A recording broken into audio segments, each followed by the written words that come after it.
So good afternoon everyone. आज start करते हैं स्टैटिस्टिक्स का लेक्चर नंबर 2। लास्ट क्लास में हम लोगों ने बेसिक्स जो था स्टैटिस्टिक्स का, जो क्लास 9th को रिलेट कर रहा था, उसको मैंने डिस्कस किया था। ठीक है, इस क्लास में हम लोग क्लास 10th में जो मेथड्स ऑफ मीन पढ़ना है उस पर डिस्कशन करेंगे।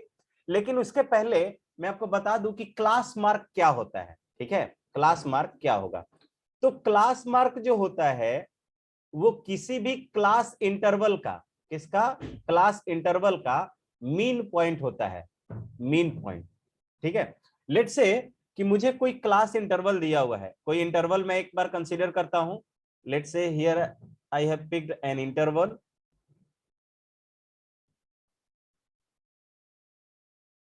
ठीक है, लेट्स से हमने कोई एक इंटरवल लिया है इस साइड, हाँ इंटरवल लिया है।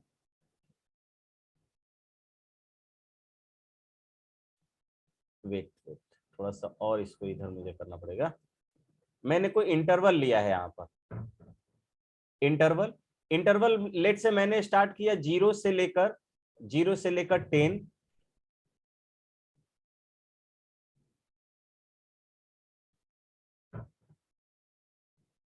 समझाने के लिए 2 ही 3 काफी है, तो मैं क्या करता हूं, एक और लेकिन ले लेता हूं। ठीक है, लेट से मैंने पहला इंटरवल लिया 0 to 10, दूसरा लिया 10 to 20, 10 to 20, तीसरा लिया 20 to 30। तो अगर मैं क्लास मार्क की बात करता हूं किसी भी इंटरवल का, हर इंटरवल का क्लास मार्क अलग अलग होगा। तो क्लास मार्क जो होगा, क्लास मार्क, ठीक है, इसको आप एक्सआई से डिनोट करोगे। किससे डिनोट करोगे? एक्सआई। ठीक है, देखो पहले इंटरवल का क्लास मार्क x1 होगा, दूसरे इंटरवल का क्लास मार्क x2 होगा। तो इस तरह से एक्सआई मैं बोलता हूं। ये आपको मिलेगा lower limit, lower limit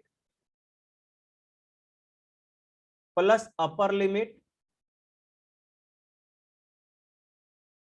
upper limit, ठीक है, डिवाइडेड बाई 2। तो अगर मैं पहले की बात करता हूं, x1 की बात करता हूं, तो x1 क्या हो जाएगा? फर्स्ट इंटरवल का क्लास मार्क।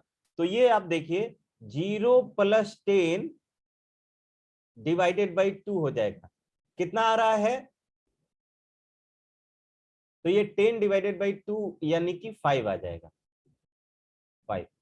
तो यहाँ पे ये जो एक्स आई यहाँ पे लिख देते हैं, यहाँ पे एक्स आई, पहले के लिए 5 हो गया। And what about second? Second के लिए मैं बात करता हूं अगर x2, तो x2 के लिए मैं बात करूंगा तो ये कितना हो जाएगा? 10 + 20 डिवाइडेड बाई 2। इसको आप कैलकुलेट करोगे तो दिस विल बी 15। तो दूसरा जो x2 मिला आपको वो हो गया 15। आप देख रहे हो कि ये 5 से 15 हो गया, यानी 10 का इंक्रीमेंट हुआ। अगर आप क्लोजली ऑब्जर्व करोगे तो आपको इस क्लास का इंटरवल भी 10 का मिला है। तो आप क्या करोगे, सिर्फ पहला क्लास मार्क जो है वो इस फॉर्मूले से निकाल सकते हो। ये फॉर्मूला आपको दिखाने की जरूरत नहीं है, आप डायरेक्टली अपने मन में भी कैलकुलेट करके वहां पे एक्सआई लिख सकते हो। और फिर बाद में उसके बाद सेकेंड वाला क्लास, ये क्लास मार्क लिखने के लिए या उसके बाद वाला क्लास मार्क लिखने के लिए आपको क्या करना होता है? जो क्लास इंटरवल का जो लिमिट होता है, जो रेंज होता है, रेंज कैसे निकालते हैं? रेंज भी आप देख सकते हो कि रेंज जो होता है वो होता है upper limit minus lower limit. Range क्या होता है? Upper limit minus lower limit. तो अपर लिमिट आप देख रहे हो यहाँ पे 10 का है, लोअर लिमिट यहाँ पर 10 है, सॉरी 0 है। तो 10 - 0 10 हो गया। तो मैं इसके बाद वाले क्लास इंटरवल, ये क्लास मार्क को लिखने के लिए क्या करूंगा? 10 ऐड करते जाऊंगा। तो नेक्स्ट वाला क्लास मार्क कितने का होगा? 25 का हो गया। ठीक है, इसके बाद वाला क्लास मार्क सभी लोग चैट बॉक्स में रिप्लाई करो। तो 30 to 40 दिया हुआ है, 30 to 40, तो उसका क्लास मार्क कितना होगा ये सभी लोग बताइए। 30 to 40। बहुत शानदार, ग्रेट, बहुत अच्छे। किसी ने कुछ पूछा है आई थिंक, सर रेंज तो maximum value minus minimum value होता है ना, हु इज दिस? अभिषेक, मैं यहाँ पर रेंज की बात कर रहा हूं तो मैं पूरे डेटा की बात नहीं कर रहा हूं, ध्यान दीजिए। मैं रेंज ऑफ एन इंटरवल की बात कर रहा हूं, मैं रेंज ऑफ डेटा की बात नहीं कर रहा हूं। डेटा में मुझे बहुत सारे डेटा दिए हुए रहते हैं, तो वहां पर रेंज की बात करेंगे हम लोग, तो वहां पर ये जनरल फॉर्मूला यूज करेंगे। आया समझ में? आई थिंक अभिषेक था, अभिषेक। Yes sir. मैं रेंज ऑफ डाटा की बात नहीं कर रहा हूं, मैं रेंज किसकी बात कर रहा हूं? सिर्फ और सिर्फ क्लास इंटरवल इंटरवल। की। हाँ, क्लास इंटरवल, हाँ क्लास इंटरवल की, राइट।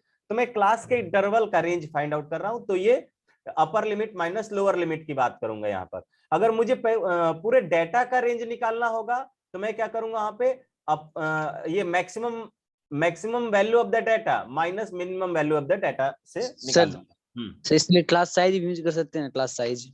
हाँ, क्लास साइज भी बोल सकते हो, ठीक है। अब देखिए, मैंने कल आपको बताया था कि मीन को फाइंड आउट करने के आपके सिलेबस में 3 ही मेथड पढ़ने हैं, ठीक है।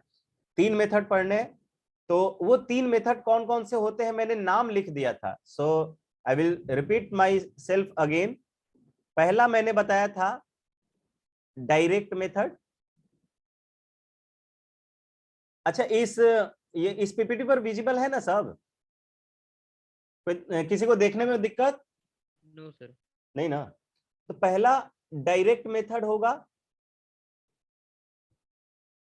First one is direct method. Second one is, क्या बल हमने लिखा था, तीनों नाम लिखो तो कौन कौन सा नाम लिखा था? रुको, किसी से पूछ लेता हूं मैं, देखता हूं। पीयूष तो नहीं किया था, किससे? शुभम, शुभम तुम बताओ तो, शुभम झा, कौन कौन सा मेथड हम लिखे थे लास्ट क्लास में? शुभम झा बोल नहीं रहा है। बहुत अच्छे, बहुत अच्छे, जो लोग पढ़े हुए हैं उनको याद है, ठीक है। तो दूसरा हमने लिखा था एज्यूम्ड मीन मेथड, और जिस ऑर्डर में लिख रहा हूं उसी ऑर्डर में हम लोग डील भी करेंगे इसको। Assumed mean method, assumed mean method. And third one is step deviation method. Step deviation, deviation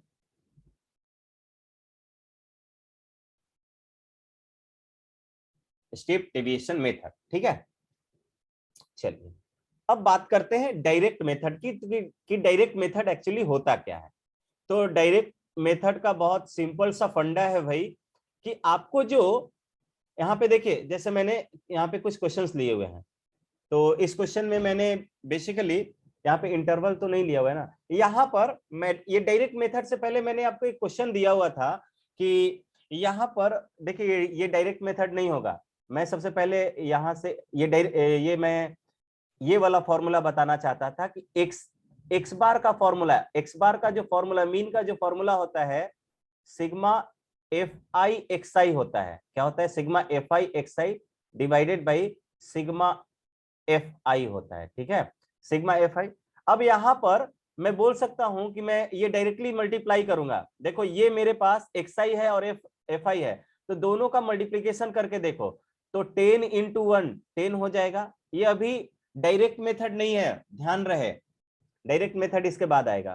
plus ये कितना होगा? 20 इंटू 1, ये अगेन 20 हो जाएगा।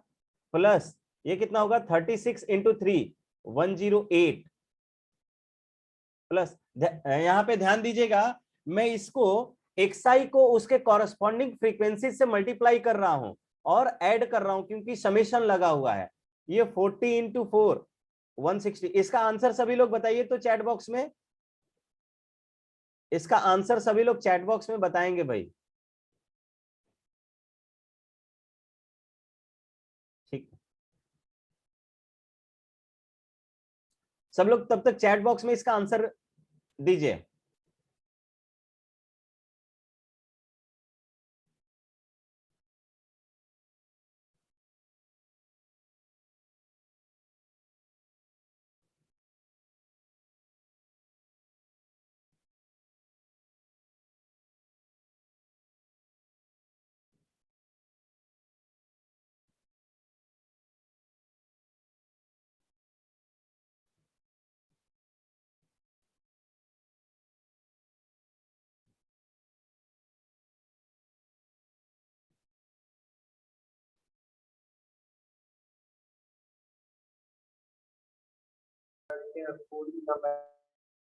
क्या हुआ? बहुत अच्छे, बहुत लोग के आंसर आ रहे हैं। और लोग दीजिए।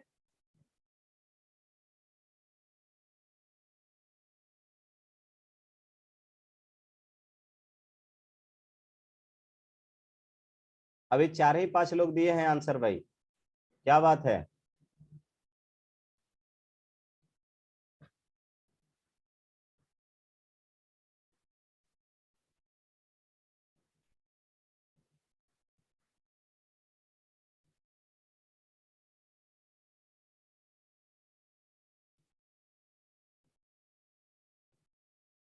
तो बहुत अच्छे, बहुत लोगों ने आंसर दे दिया है। अब मैं इसको सॉल्व नहीं करूंगा। आई थिंक कितने लोग दिए हैं? नहीं, 4 ही 5 दिए हैं। ठीक है, तो इसको आप ऐड करके कैलकुलेट करोगे, कितने से डिवाइड करना होगा? सब लोग किए हैं ना?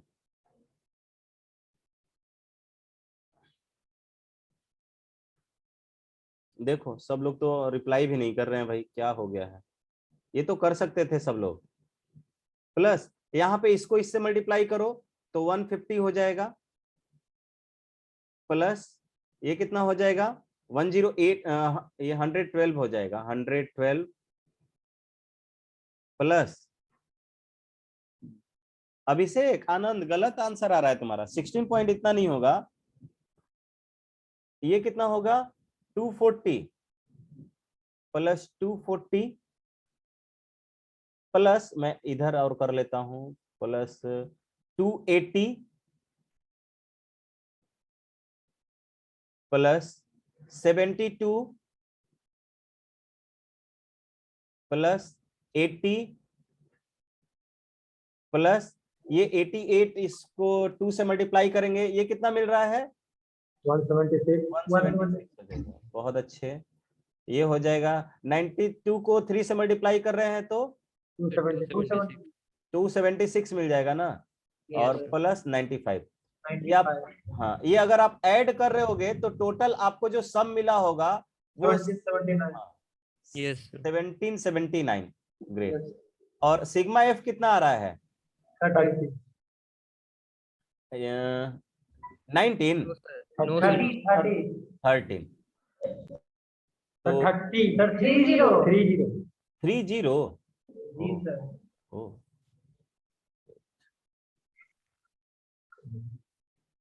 30 यानी 30 आ रहा है, 30।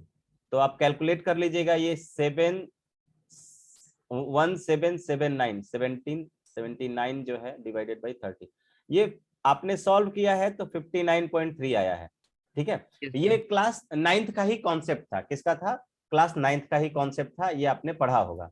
अब बात करते हैं यहाँ पे डायरेक्ट मेथड की, जो हमें यहाँ पे पढ़ना है, क्लास 10th में पढ़ना है। ठीक है, डायरेक्ट मेथड एक बार मैं यहाँ पे लिख देता हूँ, डायरेक्ट मेथड।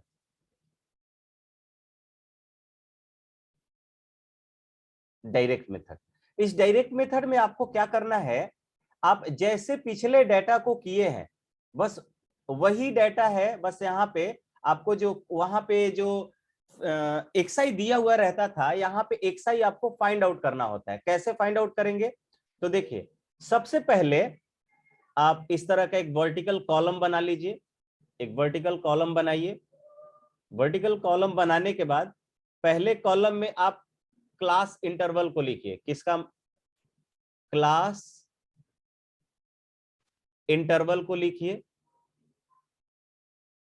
दूसरे में आप उसकी कॉरेस्पॉन्डिंग फ्रीक्वेंसीज को लिखिए, आप उसकी कॉरेस्पॉन्डिंग फ्रीक्वेंसीज को लिखिए। लिख लेते हैं भाई, ठीक है। इसका नाम, ये तो क्लास इंटरवल आई हो गया, ये तो आई हो गया। ये फ्रीक्वेंसीज को आप एफ आई लिखोगे। क्या लिखोगे? F I. अब देखिए कितने, 1 2 3 4 5 6, 6 है तो मैं 6 पहला हो जाएगा यहाँ पे, सेकेंड, थर्ड, फोर्थ,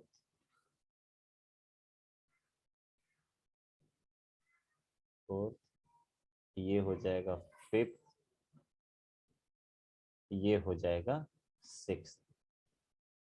ठीक है, तो देखिए पहले वाले में आप पहला क्लास इंटरवल लिखोगे, क्लास इंटरवल आपका कितना है 10 to 25, दूसरा 25 to 40, तीसरा 40 to 55, 55 to 70, 70 to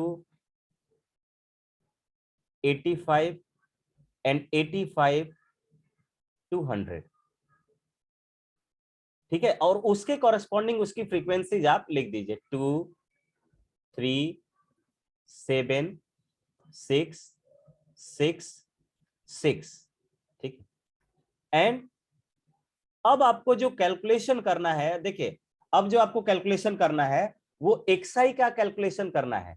और मैंने आपको बताया कि जब क्लास इंटरवल दिया हुआ हो तो एक्सआई जो होता है वो क्लास मार्क को इंडिकेट करता है। तो ये क्या हो जाएगा, XI is nothing but the class mark, CM लिख दे रहे हैं, क्लास मार्क है ये।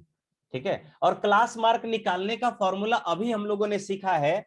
क्या करेंगे, क्लास मार्क के लिए यानी कि सीएम के लिए जो कि आपने एक्सआई से इंडिकेट किया है उसको, उसके लिए आपको अपर लिमिट और लोअर लिमिट को ऐड कर देना है। तो 10 + 25 डिवाइडेड बाई कितना हो जाएगा 2, कितना हो जाएगा बताओ तो। सर 17.5। हाँ 17.5 हो जाएगा, 17.5 यानी 17.5। और मैंने बोला था कि अब नेक्स्ट वाला इस तरह से आपको नहीं निकालना है।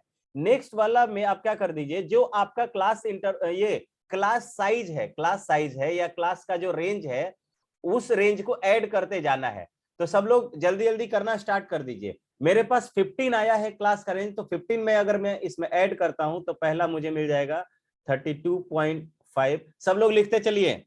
दूसरा हो जाएगा 47.5, तीसरा हो जाएगा 62.5, चौथा हो जाएगा 77.5 और पांचवा हो जाएगा 92.5।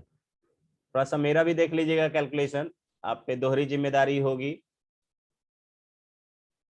सही है सर। सही है ना, ग्रेट। Yes, sir.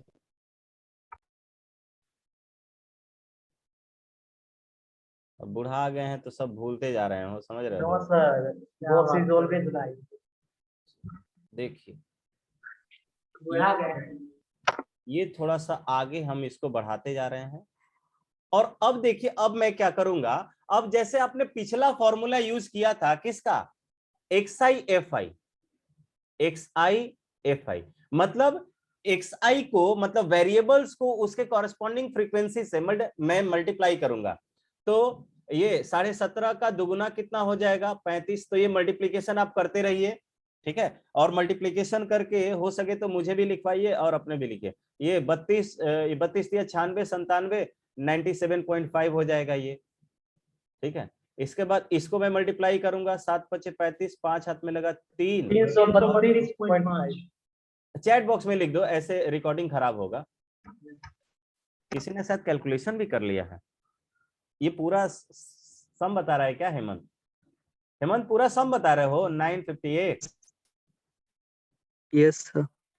ये 322 आ रहा है, 322.5। ठीक है, ये आ रहा है 6 × 5 = 30 के जो हाथ में लगा 3 और 12 3 15 5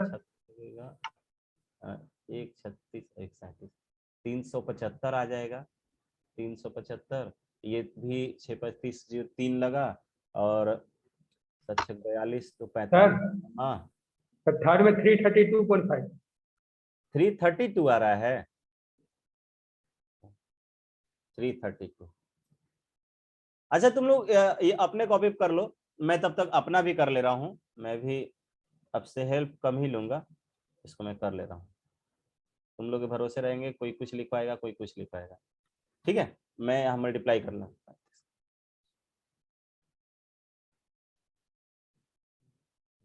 3 पावर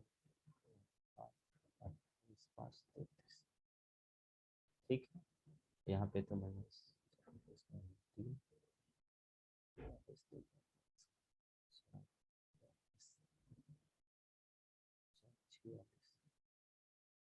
और यहाँ पे 12 3 15 5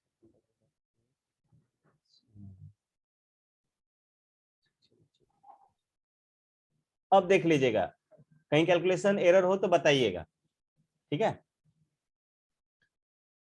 सही है ना ये कैलकुलेशन?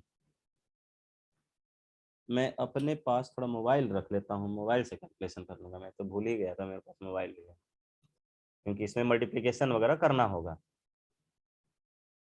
ठीक है? इसके बाद मैं आता हूं यहाँ पे, ये जो sigma x I F I है इसका सम निकालूंगा, तो मुझे यहाँ पर sigma x I and F I मिलेगा। यहाँ पे नीचे लिख लीजिएगा जिस तरह से मैं लिख रहा हूँ, इधर का एडिशन कर लीजिएगा, ठीक है? तो एडिशन करके जल्दी बताइए कितना आ रहा है, चैट बॉक्स में लिखिएगा लेकिन।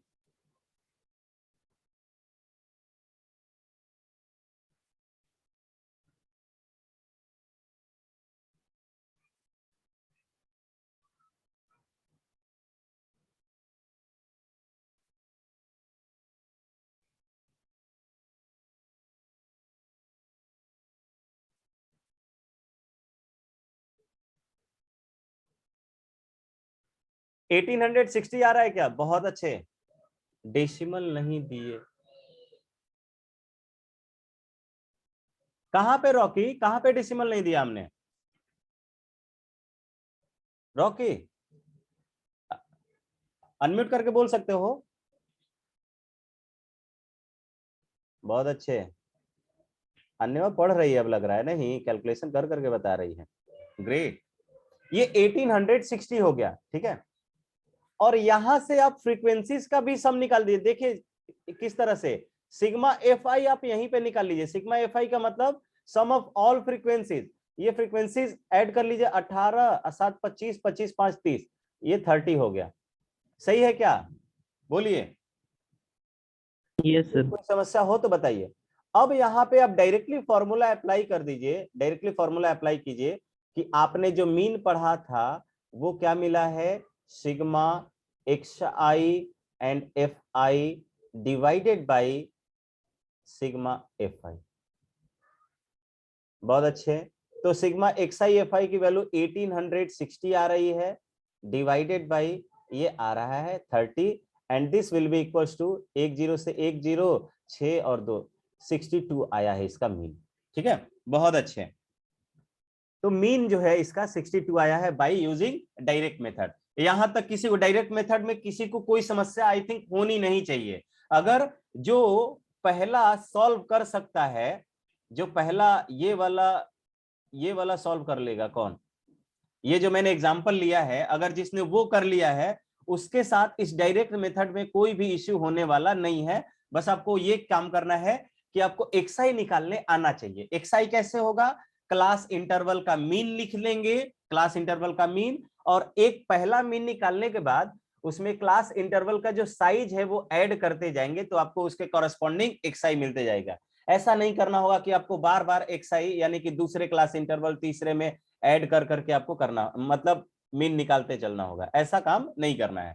और फिर फाइनली मल्टीप्लाई करना है आपको। देखिए इस मेथड में मैं बोल सकता हूं कि इफ, यहां पे कुछ एक रिमार्क लिखूंगा,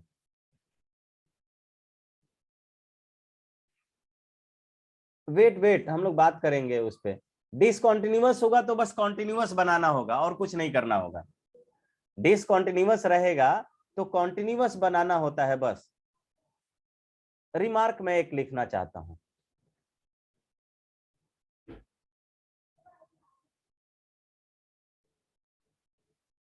एक रिमार्क ये है कि if x I and F I R greater and in decimal form, and in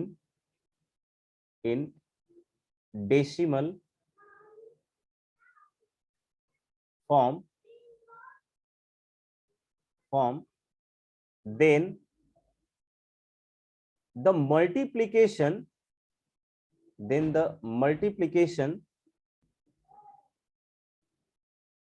then the multiplication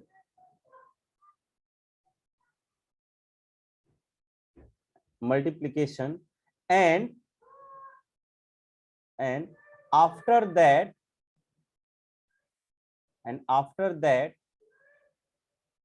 their addition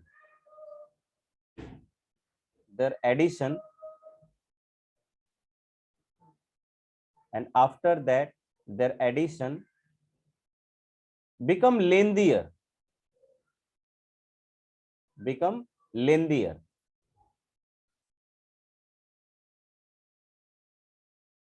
and hence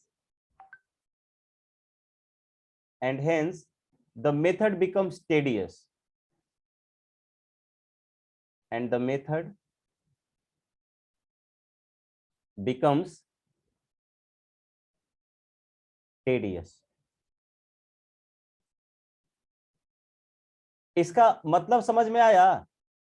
इसका मतलब ये कह रहा है कि भाई अगर आपके ये जो xi और fi है, यहाँ पे छोटे छोटे डाटा दिए हुए थे, फ्रीक्वेंसी छोटा दिया हुआ था, तो आपने ये मल्टीप्लीकेशन कर लिया, लेकिन कभी हो सकता था कि ये डबल डेसिमल में आता, ये डबल डेसिमल में रहा होता और मैं मल्टीप्लीकेशन करते जाता, तो ये मल्टीप्लीकेशन और उसके बाद उसका कॉरेस्पॉन्डिंग एडिशन जो होता वो लेंदी हो जाता काफी, ठीक है, क्योंकि आपको हर टर्म का मल्टीप्लीकेशन करते जाना है और मल्टीप्लीकेशन करने के बाद उसको ऐड भी करना है.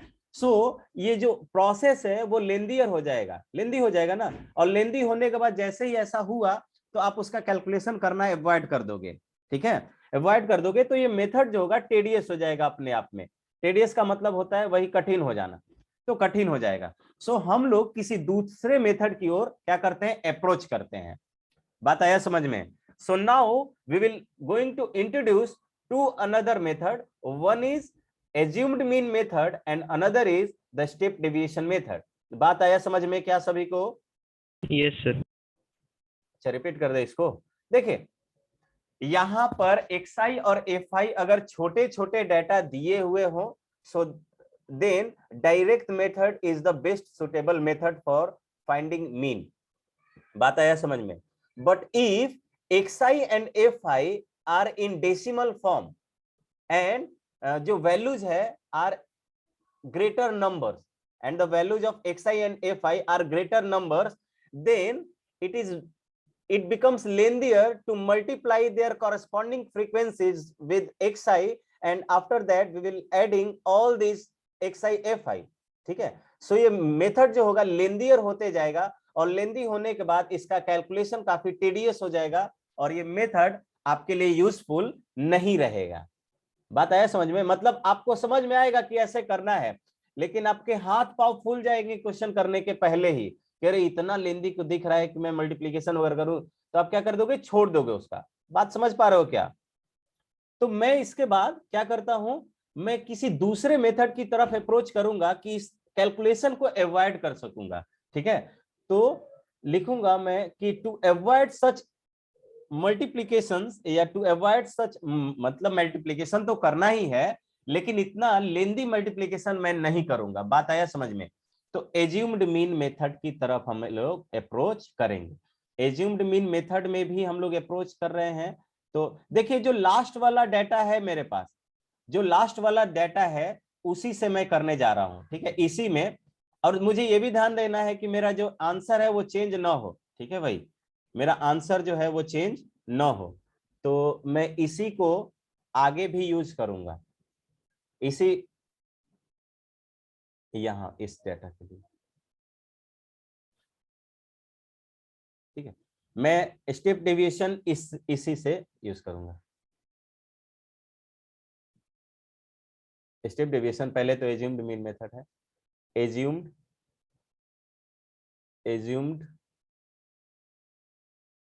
Mean method, assumed mean method. देखिए एज्यूम्ड मीन मेथड में आपको पहला दो काम जो करना था, क्या निकालना था, ये कॉलम्स बनाने थे और कॉलम्स बनाने के बाद एक्सआई निकालना था. वहां तक सभी लोग सेम प्रोसेस कीजिए. ठीक है, तो मैं अपने तरफ करता हूं, आप लोग अपने कॉपी पे कीजिए यही काम.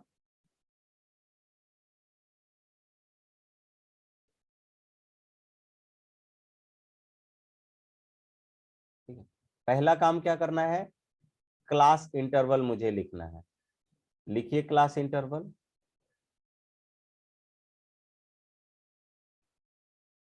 Class interval. दूसरा मुझे उसके कॉरस्पॉन्डिंग जो फ्रीक्वेंसीज है वो लिखनी थी, मैंने लिख दिया।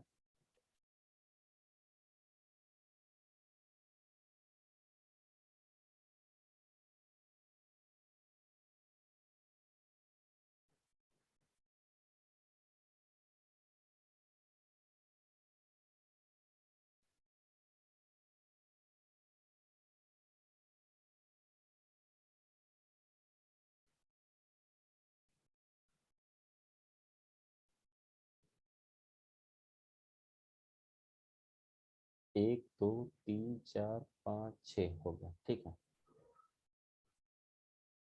तो देखिए पहला मुझे मिला था 10 से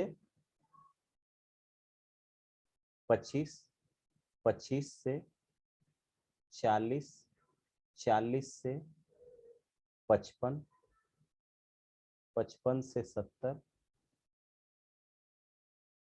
70 से 85 एंड 85 से 100, 85 to 100, ठीक है, 85 to 100। उसके बाद क्या हो जाएगा यहाँ पर, ये इसकी फ्रीक्वेंसीज 2, 3, 7, 6, 6, 6। अब क्या आप कर लीजिए, अब आप कर लीजिए एक्सआई निकाल लीजिए। एक्सआई भी आपका आया हुआ है, तो एक्सआई आएगा कितना, ये आएगा एक्सआई यहाँ पे 17.5 17.5 आया था। 32.5 उसके बाद अब लिख देंगे 32.5, 47 47.5, 62.5, 77.5, 92.5, ठीक है। अच्छा मुझे ये बताइए, मुझे मीन किसका निकालना है, अनम्यूट करके कोई एक लड़का बोले, चाहे हैंड रेज पहले कीजिए, हैंड रेज पहले कीजिए। कौन बता सकता है कि मुझे मीन किसका निकालना है?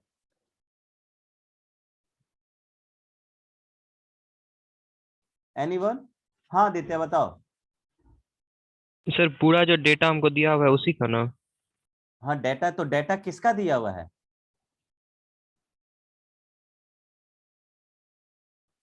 मुझे सर मीन, हाँ बोलो। सर क्या पूछना चाह रहे हैं, नहीं समझे क्वेश्चन। मैं डेटा का मीन निकालता हूं, मैं निकालना चाहता हूं, तो मीन किसका वैल्यू होगा? ये फ्रीक्वेंसीज का वैल्यू आना चाहिए कि इसका वैल्यू आना चाहिए? सर क्लास इंटरवल का है ना? Exactly class interval. Class interval क्या होगा ये मुझे समझना पड़ेगा। क्लास इंटरवल में आपने वो वैल्यूज लिखे होंगे, जैसे मान लीजिए कि मैंने क्या किया, यहाँ पे 30 लड़कों के ऑब्टेन्ड मार्क्स निकाले आउट ऑफ 100। मैंने मान लीजिए 30 लड़के ने एग्जाम दिया, 100 मार्क्स का कोई एग्जाम लिया गया, उसमें मैंने देखा कि जो मार्क्स ऑब्टेन्ड है, 2 लड़के ने जो मार्क्स लाए वो 10 से ये 10 to 25 लेकर आया। अगला 3 लड़का का मार्क्स मैंने देखा तो 25 से 40 के बीच में है। 7 लड़कों का मार्क्स 40 से 55 के बीच में है। 55 से 70 के बीच में 6 लड़कों का मार्क्स है, एंड सो ऑन, इस तरह से। इसका मतलब कि मुझे जो मीन निकालना है, मेरे पास जो वेरिएबल है वो मार्क्स है, एंड मार्क्स को मैंने ट्रांसफर कर दिया है किसके फॉर्म में, इस क्लास इंटरवल के फॉर्म में। बात आया समझ में? तो मुझे फाइनली जो वैल्यू जानी है मीन की, वो इस एक्सआई से आना है। कहां से आना है? एक्सआई से। बात आया समझ में क्या? तो कोई क्या कीजिए कि आप यहां पे देखिए, यहां पे नाम से जाइए, नाम में लिखा है assumed mean method. Assumed mean method का मतलब होता है कि आप किसी एक डेटा को मीन मान लीजिए। क्या कर लीजिए? किसी एक डेटा को अपने से मीन मान लीजिए। तो बताइए तो किसको मानना चाहते हैं मीन? 62.5 62.5, ठीक है। अब देखिए मीन मानने, एज्यूम्ड मीन मानने का, ये एज्यूम्ड मीन मानते कैसे ये भी थोड़ा सा देखिए। नहीं तो ज्यादा, अगर मैं 17.5 को भी मानूंगा तो मेरा आंसर आ जाएगा, लेकिन फिर एज्यूम्ड मीन मेथड का कोई मतलब नहीं रह जाएगा। मतलब क्यों नहीं रहेगा? क्योंकि आपने एज्यूम्ड मीन ऐसा मानना है कि डेटा आपका छोटा हो जाए। बात आया समझ में? डाटा आपका क्या आ जाए, छोटा आ जाए। तो एज्यूम्ड मीन मेथड में आपको मीन उसको एज्यूम करना है जो एकदम मीन वाला वैल्यू दिख रहा हो, बीच वाला वैल्यू दिख रहा हो। तो बीच वाली मुझे दो वैल्यूज दिख रही हैं, एक दिख रहा है 47.5 और दूसरा दिख रहा है 62.5। तो आपके कलीग ने बोला कि सर 62.5 को मान लीजिए मीन, तो मैंने मीन मान लिया इसको। बात आया समझ में क्या? और मैं इसको थोड़ा सा अभी के लिए आपको दिखा देता हूं कि ये मेरा माना हुआ एज्यूम है, मेरा माना हुआ मीन है। ठीक है, अब दो पॉसिबिलिटी हो सकती है। पहला पॉसिबिलिटी हो सकता है कि आपके कलीग ने जो आंसर बोला, जो मीन बोला, हो सकता है वही हो। ठीक है, वही हो। दूसरा पॉसिबिलिटी हो सकता है, नहीं तीन पॉसिबिलिटी, या तो एग्जैक्ट यही हो। दूसरा ये पॉसिबिलिटी हो सकता है कि इसने जो मीन बताया है वो मीन ज्यादा होगा एक्चुअल मीन से, और तीसरी पॉसिबिलिटी होगी कि इसने जो मीन बताया है वो आपके एक्चुअल मीन से क्या होगा, कम होगा। Am I right everyone? Yes sir. Yes, तो sir. मैंने यहां पे मान लिया कि भाई आपके कथन के अकॉर्डिंग एज्यूम्ड मीन मैंने माना है अभी के लिए, एज्यूम्ड मीन मेरे पास जो है वो किसी नंबर ए के बराबर है। मैं एज्यूम्ड मीन को ए से इंडिकेट करूंगा और इसका नाम मैं रख दूंगा 62.5, यहां पर वैल्यू मैंने लिया हुआ है। और अब मैं डेविएशंस निकालूंगा। ठीक है, डेविएशंस निकालूंगा। किसके अबाउट डेविएशन निकालूंगा? Deviation about your assumed mean. ठीक है, तो डेविएशन क्या निकालना, मैंने ये डेविएशन क्या निकालूंगा, xi माइनस ए निकालेंगे। ध्यान दीजिएगा, xi म्यूट कर लीजिए कोई भी हो, xi माइनस ए निकालूंगा मैं। तो xi माइनस ए का मतलब मुझे पहला ये निकालना पड़ेगा, ये 17.5 में से, एक्चुअली लिखूं मैं, हाँ चलिए पहली बार लिख देते हैं। 62.5, ये 17.5 में से आप 62.5 को सब्ट्रैक्ट कर लीजिए। फिर यहां पर देखिए इस 32.5 में से सब लोग कैलकुलेशन स्टार्ट कर दीजिए, 62.5 को सब्ट्रैक्ट कर लीजिए। 47.5 में से 62.5 को सब्ट्रैक्ट कर लीजिए और इसका नाम DI रख दीजिए। DI का मतलब हुआ डेविएशन, क्या होगा, डेविएशन। फिर 60, ये 62.5 में से 62.5 सब्ट्रैक्ट कर लीजिए। ये वाला वैल्यू 77.5 में से 62.5 सब्ट्रैक्ट कर लीजिए। ये वैल्यू 92.5 में से 62.5 को सब्ट्रैक्ट कर लीजिए। 62.5 को सब्ट्रैक्ट, और ये वैल्यू मैं यहीं पे लिखूंगा। ये वैल्यू किसी दूसरे कलर से लिख देता हूं, ब्लू कलर से लिख देता हूं। ये वैल्यू मेरे पास आएगा माइनस, कितना आ रहा है, 45 आ रहा है क्या? Yes sir, -45। अब देखिए डाटा काफी सुंदर आएगा। ये -30 आएगा आपके पास, यस ये सर। वैल्यू आपके पास -15 आएगा, ये वैल्यू आपके पास 0 आएगा, ये वैल्यू आपके पास 15 आएगा, और ये वैल्यू आपके पास 30 आएगा। ये वैल्यू आपके पास 30 आएगा। और अब देखिए मैं क्या करूंगा, मैंने बोला था कि भाई देखो, अब यहां पे एक चीज और समझो, एक चीज और समझिए। क्या समझना है एक चीज और? तो पहला ये बात कि अगर आपके दोस्त ने ये जो आंसर बताया है, अगर वही मीन रहा होता, वही मीन रहेगा, तो सभी डेविएशन का सम करेंगे ना तो वैल्यू 0 मिल जाएगा। ये सभी डेविएशन का सम, और यहां पर क्या बोलते हैं, इनटू फ्रीक्वेंसीज, अगर ये मैं ऐड करता तो वैल्यू क्या आ जाता, 0 आ जाता। तो मैं अब सर क्या बोले? अच्छा, मैं पहले लिखो तब मैं बोलूंगा। ठीक है, ये Fi इंटू DI निकालिए। अब जो आप वेरिएबल के साथ मल्टीप्लीकेशन कर रहे थे, अब वेरिएबल के साथ नहीं करके जो DI है उसके साथ मल्टीप्लाई कीजिए, Fi DI निकालिए। ठीक है, Fi DI। तो अब देखिए 2 इंटू -40, ये 45 -90 हो जाएगा। ये कितना होगा, ये भी -90 हो जाएगा, ये कितना होगा -105 हो जाएगा, -105 हो जाएगा, यही ना, हाँ। ये कितना हो जाएगा, ये तो 0 हो गया भाई, ये कितना हो जाएगा 15 छक्का 90 हो गया, 90 हो गया, ये कितना हो गया, ये हो गया कितना, ये 180। 180। और जितने भी आपके पास वैल्यूज हैं उसको ऐड कर दीजिए, यानी कि आप सिग्मा FI DI निकाल लीजिए। जो सिग्मा FI XI निकालते थे ना, सिग्मा FI DI निकालिए। तो ऐड देखिए, निगेटिव वाला एक साथ ऐड कर लो और पॉजिटिव वाला एक साथ ऐड कीजिए। पॉजिटिव वाला एक साथ ऐड करोगे तो ये आपको 270 मिलेगा, और निगेटिव वाला ऐड करोगे तो आपको कितना मिलेगा, 180, 280, 285, -285 मिल गया ना। गलत बता रहे हैं क्या? No sir. नहीं, तो ये आपको मिल गया कितना, -15 आ जाएगा, -15। ठीक है। अब आपका जो एक्चुअल मीन होगा, एक्चुअल मीन जो होगा यानी कि XI, वो आएगा क्या? तो देखिए, आपने जो मीन माना है वो यानी कि A, और plus sigma FI DI divided by sigma FI। ये मैं बताता हूं अभी कि ये फॉर्मूला क्यों अप्लाई हुआ।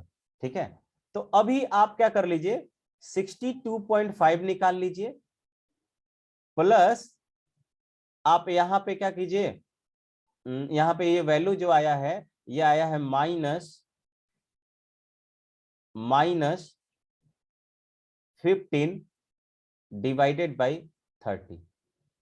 आप देख सकते हो कि ये 62.5 प्लस ये कितना आया, -0.5 आ जाएगा। ये वैल्यू कितना आया, 62। ठीक है। Yes sir. यानी कि अभी ध्यान दीजिए, अभी आपको ध्यान, अब मैं बोलने जा रहा हूं, सब लोग लिख लिए क्या? Yes sir. Yes sir. और लोग 10th वाले में कोई बोल ही नहीं रहा है। रिया, रिया, यस आन्या, सर। लिख लिया ना? इतना समझ में आ रहा है यहां तक? Yes sir. Yes sir. Ankit, यहीं पे हो? अंकित, चलिए ठीक है। तो इतना, अब थोड़ा सा, अब मैं थोड़ा सा कथा बता रहा हूं आपको, कथा मतलब इसी के रिगार्डिंग। पहली बात, मैंने इसका मीन पहले ही फाइंड आउट कर लिया था, आपको याद होगा तो। सेम डेटा का मीन मेरे पास आया था कितना, सेम डेटा का मीन मेरे पास आया था 62, और आपके कलीग ने जो मीन बताया था, जो मीन बताया था वो मीन बताया है 62.5। एज्यूम्ड मीन आपके जो कलीग ने बताया, जो एज्यूम किया, वो बताया 60.5। यानी कि जितना मीन आना चाहिए था उससे ज्यादा मीन ले लिया आपके कलीग ने। ठीक है, तो मैंने क्या किया, हर मीन, हर वैल्यू का, हर डेटा का उस मीन के अबाउट डेविएशन निकाला। ठीक है, अब थोड़ा सा ध्यान दीजिए, अगर आप एज्यूम्ड मीन अपने एक्चुअल मीन से ज्यादा ले लेंगे तो डेविएशन जो होगा वो निगेटिव मिल जाएगा, ताकि आफ्टर एडिशन निगेटिव मिलेगा, तभी तो उस मीन के साथ निगेटिव वाला क्वांटिटी जो आपने ऑलरेडी बड़ा ले लिया था, निगेटिव वाला क्वांटिटी लेके उसको छोटा कर देगा। ठीक है, और अगर आपने ये एज्यूम्ड मीन जो है छोटा ले लिया, क्या ले लिया, छोटा ले लिया, तो उसके बाद आपको जो डेटा मिलना है, यानी कि जो मीन मिलना है वो पॉजिटिव मिलेगा, जो डेविएशन मिलना है वो पॉजिटिव डेविएशन मिलेगा। तो आपने जो छोटा मीन लिया और पॉजिटिव डेविएशन दोनों ऐड होके क्या मिल जाएगा, मुझे एक्चुअल मीन मिल जाएगा, एक्चुअल मीन मिल जाएगा। बात आया समझ में क्या? No sir. नहीं समझ में आया? मतलब समझो। अच्छा देखो, ऐसे ऐसे मान लीजिए, मैंने कल आपको एक एग्जांपल दिया था कि आपके पास 2100 रुपए पर मंथ का वैल्यू आया हुआ है, 2100 रुपए पर मंथ का, ये पर मंथ आपको पॉकेट मनी मिला है। यानी कि पर डे के अकॉर्डिंग, पर डे के अकॉर्डिंग आपका जो टोटल खर्चा होना चाहिए, पॉकेट मनी होना चाहिए, वो होना चाहिए 70 रुपीज। एम आई राइट? ठीक है। Yes. Yes, sir. अब अगर आप 2 दिन 90 रुपए खर्च करते हो और बाकी के दिन 70 रुपए खर्च करते हो, 70, तो आपको ये जानना होगा या आप ये समझ सकते हो कि आप हर दिन 70 रुपए खर्च करोगे अब, तो अब आपके पास पैसा जो हो जाएगा वो कम पड़ जाएगा। आपको अब जो रेस्ट 28 डेज बचे हुए हैं, उस 28 डेज में 2 दिन ऐसा होगा जब आपको इस 70 से कम खर्चा करना होगा, क्योंकि आपने ऑलरेडी 90 रुपए खर्चा किया हुआ था 2 दिन। बात आया समझ में? यानी कि आपको पता चल गया है कि आपने आपका जो डेविएशन था वो ज्यादा हो गया है। किसके अबाउट? मीन के अबाउट। यानी कि मीन के अबाउट डेविएशन कैसे ज्यादा हो गया? क्योंकि 70 रुपए खर्च करना था, लेकिन आपने तो खर्च कर दिया 90 रुपया। तो आप अगर जानते हो और आप खर्चा मैनेज करना जानते हो, तो आप क्या करोगे? आप सेम 2 दिन 90 से 20, यहाँ पे जितना ज्यादा खर्चा आपने किया था उतना ही कम खर्चा, यहाँ पे उतना ही कम एक्सटेंड का खर्चा आप यहाँ पे करोगे। यानी कि 2 दिन आप कितने कितने का खर्चा करोगे? 50 का खर्चा करोगे। बात आया समझ में? Yes, sir. हाँ, इसका मतलब ये हो गया कि ये मीन था आपका। क्या था? मीन। आपने खर्चा एक बार ये मीन से ऊपर जाकर कर दिया है, तो यानी कि अब उससे कम वैल्यू जानी चाहिए, यानी कि डेविएशन होगा। डेविएशन क्या हो गया? आप देखिए, आपको डेविएशन यहाँ पे 70 के अकॉर्डिंग करोगे तो -20 आ रहा है ना। देखो यहाँ पे 70 -20 आया ना। तो -20 आया, ये -20 ही बता रहा है कि आपको 20 रुपए 2 दिन कम खर्च करना है, तभी तो आप यहाँ पे 50 लेकर आए हो। ये 50 कैसे आप समझ रहे हो? क्योंकि आपको यहाँ पे जो डेविएशन निगेटिव में आ रहा है वो निगेटिव बता रहा है कि आप ऑलरेडी जो खर्चा था उसको एक्सटेंड कर चुके हो, यानी इसी एक्सटेंड का कम खर्चा आपको करना है। तो इसका मतलब ये हुआ कि आपने जो मीन माना है, अब मुझे ये भी नहीं पता है कि मैंने जो मीन माना है वो ज्यादा है कि कम है। ठीक है, तो या तो 2 ही पॉसिबिलिटी हो सकती है, या तो एज्यूम्ड मीन ज्यादा हो सकता है या एज्यूम्ड मीन कम हो सकता है।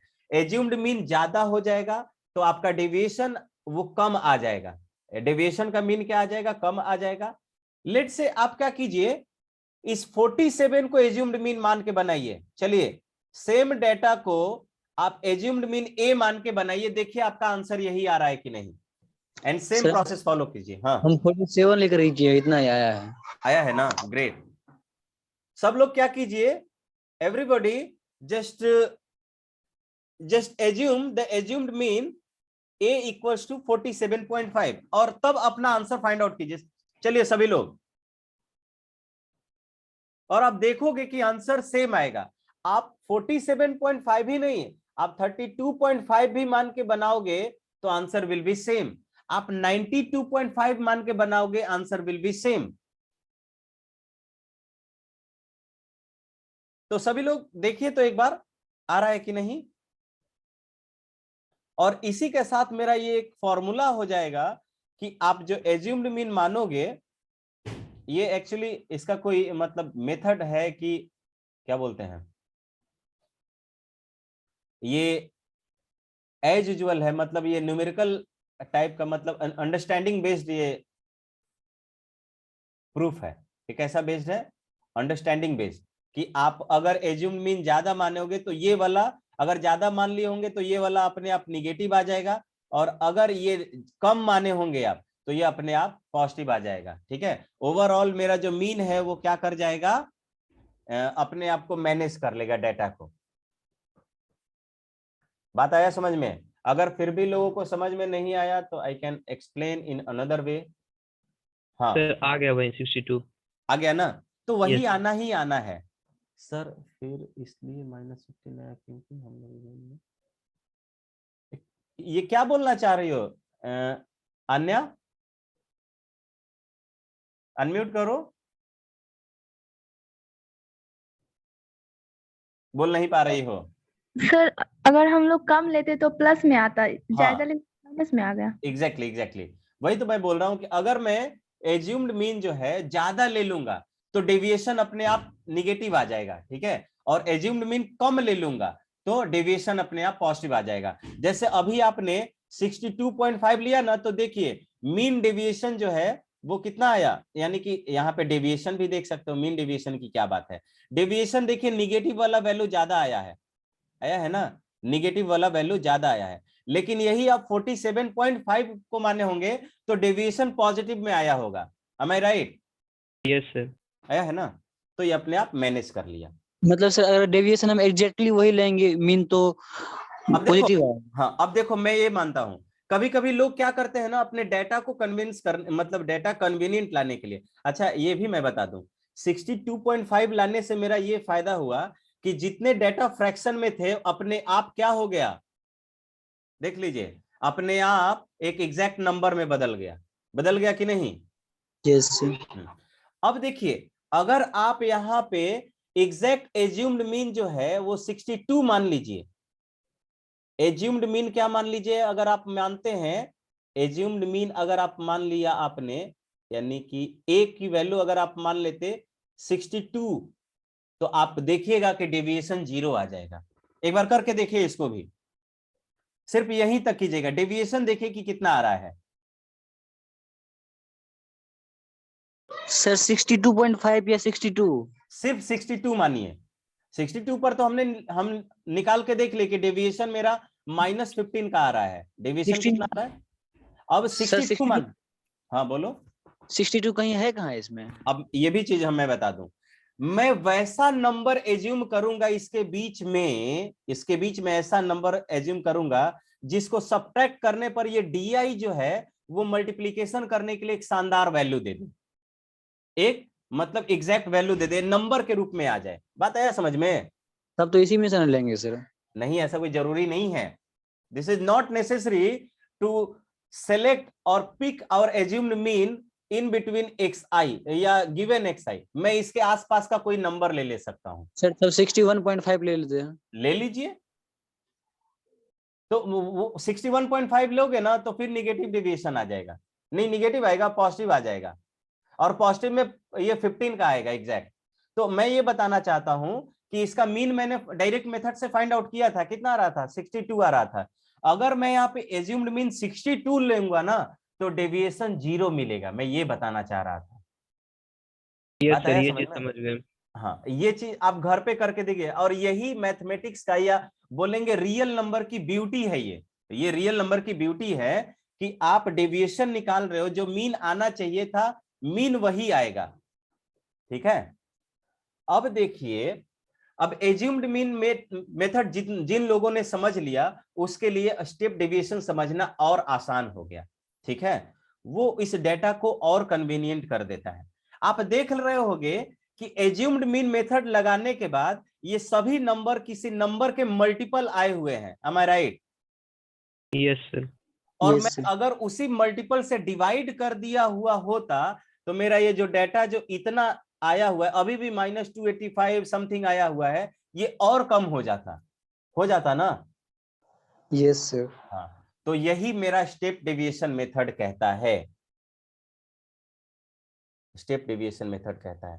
तो स्टेप डेविएशन मेथड से मैं सब में मैंने वही ले लिया था एक्चुअली, रॉन्ग एग्जांपल पिक हो गया था, ठीक है। आगे आते हैं, एज्यूम्ड मीन, ये स्टेप डेविएशन के बारे में लिख दे रहा हूं थोड़ा सा, मैं स्टेप डेविएशन के बारे में, इसको मैं अप्लाई नहीं करूंगा, ये एग्जांपल गलत पिक हो गया था मेरे से। स्टेप डेविएशन में लिखेंगे सिंस या observation,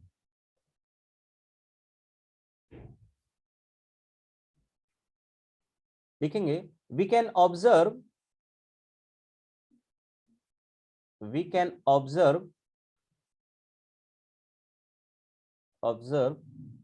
that,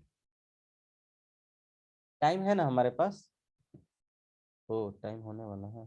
we can observe that after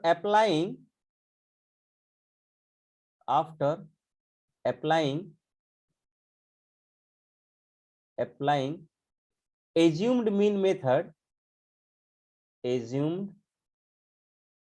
mean method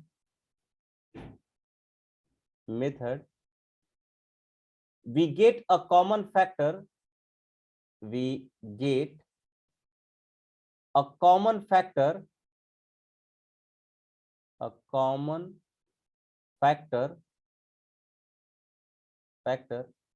in each term of xi, in each term of xi, ठीक है। एंड बस यहीं पर, so step deviation, sir XI, हाँ xi में ही मिल रहा है ना, किसमें मिल रहा है देखिए, अच्छा xi क्या di बोल देते हैं, सॉरी di लिखना चाहिए था, di xi माइनस a लिख सकते थे आप, xi माइनस a कर लीजिए, xi माइनस a, ठीक है। ये अब सही है ना, we get a common factor in each term of xi minus a, so step deviation, so in step deviation, so in step deviation, so in step deviation method, step deviation method we simply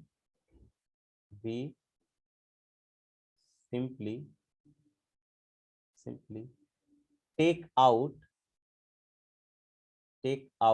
that common factor, take out that common factor,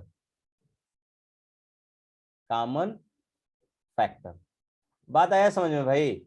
step deviation method में मैं क्या करूंगा, बस उसी common factor को मैं यहां पर बाहर निकाल लूंगा। सो देखिए उसी क्वेश्चन पे मैं फिर अप्लाई करने जा रहा हूं, तो सब लोग एक साथ ही क्लास इंटरवल, टाइमिंग भी हो गया है तो जल्दी से क्लास इंटरवल लिखिए, क्लास इंटरवल हो जाएगा, इस साइड आपका fi मिल जाएगा, उसके बाद आपका xi मिल जाएगा, उसके बाद xi माइनस a मिल जाएगा, ठीक है। उसके बाद मैं आगे बनाता हूं, ठीक है। तो यहाँ पे देखिएगा, पहला क्या मिला आपको, ci क्लास इंटरवल, कहां से 10 से लेकर 10 से लेकर 25 से 40, 40 से 55, 55 से 70, 70 से 85 और 85 से 100, 85 to 100। ये मुझे इसका फ्रीक्वेंसी दिखवा दीजिए कोई लोग। पहला कितना था, 2 था क्या, 2, yes 2, फिर 3 था, फिर 7 था, 7 फिर 6, याद हो गया मुझे, ग्रेट। xi कितना था, ये 17.5 था, उसके बाद 47 नहीं, 32.5 हो गया, फिर उसके बाद 40 क्या हो गया, 47.5 ग्रेट, 62.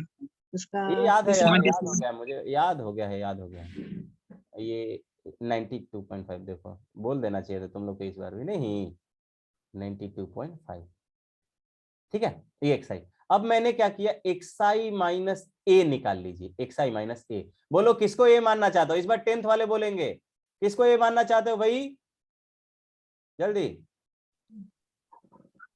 बोलो भाई। 47.5, चलो a मान लिया मैंने इसको। अब xi माइनस a निकालिए, xi माइनस a के जगह पे यानी कि xi माइनस 47, आप 47.5 निकालने जा रहे हो आप, तो देखिए कितना मिलेगा, ये आपको मिल गया -30 मिल जाएगा, -30, ये मिल जाएगा -15, e मिल गया आपको 0, e मिल गया कितना आपको यहाँ पे 47, तो 15.5, ये 15 मिल गया, ये कितना मिल जाएगा 30 मिल जाएगा, और ये 45 मिल जाएगा, ठीक है क्या, बोलिए। Yes Yes, sir. sir. अब देखिए आप क्या निकालोगे, आप डेविएशन का एक नया फॉर्म निकालोगे। यहाँ h की वैल्यू कितनी आई है, कॉमन फैक्टर कितना आया है, उसको h मान लीजिए, 15। तो आप क्या निकालिए अब नया ui यानी डेविएशन को अब नए फॉर्म में लिखिए। नया फॉर्म क्या है? ui की वैल्यू क्या होगी? xi minus a divided by h।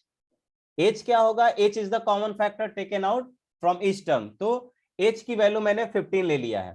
तो बताइए पहला टर्म कितना मिल गया? -2। -2। दूसरा टर्म मिल गया मुझे -1।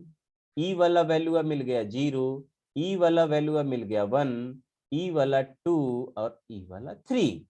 ठीक है भाई, अब आपका कैलकुलेशन जो है और भी आसान हो गया। You can now simply put fi and ui। fi and ui का कैलकुलेशन कीजिए। 2 इंटू -2 -4, 3 इंटू -1 -3, ये 0, ये मिल गया 6, ये मिल गया 12 और ये मिल गया 18। ठीक है भाई, ये क्या मिल गया मुझे?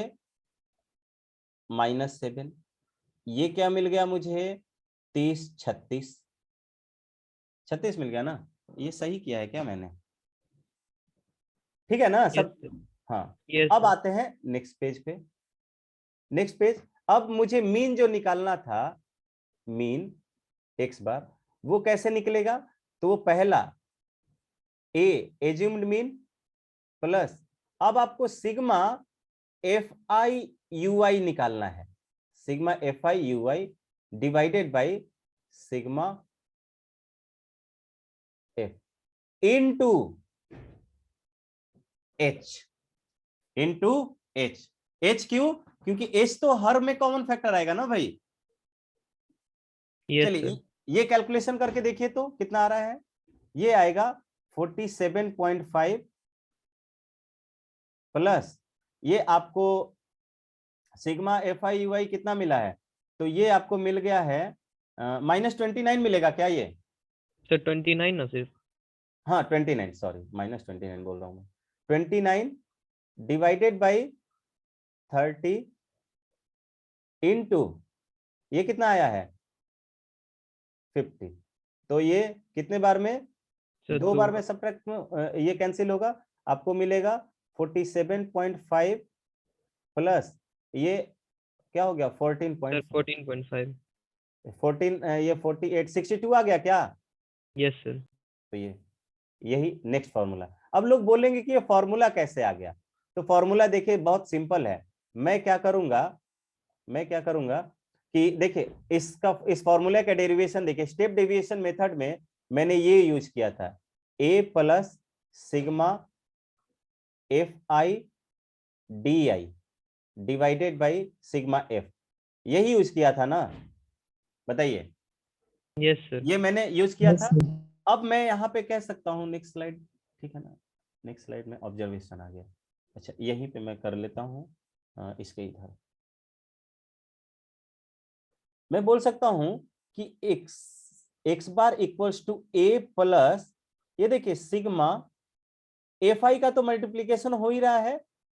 अब जो di है, di ध्यान दीजिएगा, यहां पर di यहां पे क्या था? यहां पे जो di ये डेविएशन का रोल प्ले कर रहा है। ठीक है, डेविएशन का रोल, या यहां पर मैं di को मैंने बोल देना है कि एक्चुअली यहाँ पे डेविएशन जो इस फॉर्म में आ रहा है, हाँ di यहाँ पे क्या होगा? h टाइम्स ऑफ ui होगा क्या? Yes sir. ठीक है, h टाइम्स ऑफ ui।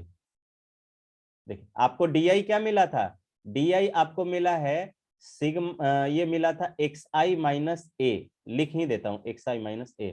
तो आपको यहाँ पर क्या मिलेगा? xi minus a divided by sigma fi। अब आप यहां से देखिएगा, आपने यहाँ पे लिखा हुआ है कि ui की जो वैल्यू है वो आपने माना है xi minus a divided by h। तो मैं यहाँ पे कह सकता हूं कि मेरे पास अब ये जो x बार मिलने वाला है वो मिलने वाला है a प्लस सिग्मा ये fi, और ये देखिए h टाइम्स ऑफ ui आया है, h times of UI divided by sigma F।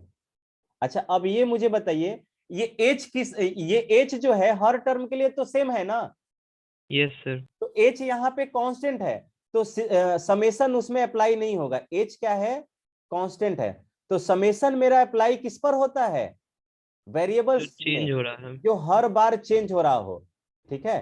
तो वो H जो है वो बाहर आ जाएगा कॉमन फैक्टर के रूप में, तो ये A टाइम्स ऑफ H बाहर आ गया sigma FI divided by sigma FI। सो देखिए यही वाला फॉर्मूला मैंने यूज किया है कि स्टेप डेविएशन मेथड में x बार जो होता है वो A plus sigma FI divided by sigma FI into H। बात आया समझ में क्या सभी को, बोलिए। यस सर हाँ बोलो। सर वहाँ पे सिग्मा FI और नीचे भी तो सिग्मा FI है, दोनों को कैंसिल नहीं कर नहीं सकते? नहीं, ध्यान दो, ये सिग्मा XI FI का मतलब हुआ, सिग्मा FI और सिग्मा XI का मतलब हुआ कि ये X1 F1 plus X2 F2, समझ सर। ठीक है, और नीचे F1 F2, तो क्या ये ऐड हो, Yes. ये कैंसिलेशन नो होगा? सर, नो सर, नहीं होगा ना। लेकिन ध्यान दीजिए यहाँ पे अगर मैं देखो यहाँ पे अब बोलोगे कि H कैसे कॉमन निकल गया, तो आप देख सकते थे कि अगर मैं यहाँ पे समेशन लगाता तो आपको H1 H F1 X1 आता ना, प्लस H X2 F2 आता। H सब में सेम रहेगा। H तो सब में सेम, तो देख H कॉमन फैक्टर के रूप में आ जा रहा है क्या सब में से, तो यस सर। इसीलिए H कॉमन फैक्टर के रूप में आ गया, लेकिन ये FI और XI चाह कर भी कॉमन फैक्टर के रूप में नहीं आ पाता। सर ये है, क्या बोल रहे हो शुभम? सर H कैसे आया था वो बस पूछ रहे थे। H आया था कॉमन फैक्टर, देखो तो कौन सा नंबर है जो सब में मल्टीप्लीकेशन में देख रहा होगा, तो सब देखिए 15 का मल्टीपल है जितना भी नंबर यूज हुआ है ना, ठीक है। यस तो सर। आई थिंक टाइम आपका ओवर हो गया, ठीक है, आप ये केमिस्ट्री का क्लास ज्वाइन कीजिए। इसके बाद देखिए कुछ ऑब्जर्वेशन लिखा है, इसको पढ़ लीजिएगा, नेक्स्ट क्लास में मैं नहीं तो इसको बता दूंगा, ठीक है। और पहला एक्सरसाइज कीजिएगा इसका सब लोग, क्लास 10 का Yes, sir. पहला एक्सरसाइज, क्लास 10 का पहला एक्सरसाइज कीजिएगा आप लोग, ठीक है। अच्छा अच्छा, केमिस्ट्री क्लास नहीं है ना आज? No sir. ओ तब तो I can sir physics class नहीं है तो फिजिक्स क्लास है। फिजिक्स क्लास, ठीक है, चलिए bye bye everyone, sir 9th bye. Sir 9th वाला का। अच्छा 9th वाले का, तो 10th वाले पहला एक्सरसाइज कीजिएगा, ठीक है। Yes sir. चलिए bye bye everyone. Bye sir. Bye sir.